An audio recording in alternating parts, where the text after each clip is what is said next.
তো চলো আজকে তোমাদের সাথে আমার একটা কাজের দিন শেয়ার করি।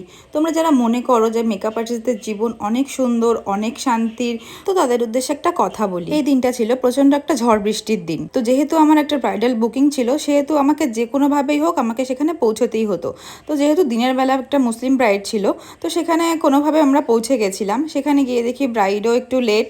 তারপর ব্রাইড আসতেই আমি তাকে ঝটফট রেডি করতে বসে পড়লাম। যেহেতু ঝড় বৃষ্টির দিন, লোডশেডিং এরও একটা ভয় ছিল, তো সেহেতু আমি আর একটুও সময় নষ্ট করিনি। তো এবার আসি মেকআপ আর্টিস্টদের নিয়ে। যখন আমরা কোনো বুকিং নিই তখন কিন্তু আমাদের মাথায় একটা দায়িত্ব এসে পড়ে। আমরা কিন্তু আগে থেকে জানি না যে সেই দিনটা কিরকম পরিস্থিতির মধ্যে দিয়ে আমরা যাব বা কিরকম পরিস্থিতি তৈরি হবে। এবার প্রাকৃতিক দুর্যোগ যখন আমাদের হাতে নেই, তখন সেখানে আমাদের যদি একটু লেটও হয়, সেটা কিন্তু আমরা ইচ্ছে করে করি না, কারণ আমরা কখনোই চাই না তোমাদের স্পেশাল ডেটা নষ্ট হোক। তো সেদিন কাজ শেষ করার পর বেরিয়ে দেখি প্রচন্ড বৃষ্টি হচ্ছিল। তো আমরা সেখানে পুরোই ভিজে গেছিলাম। তো ভাবলাম বাড়িতে এসে আরেকটু ভিজে নিই।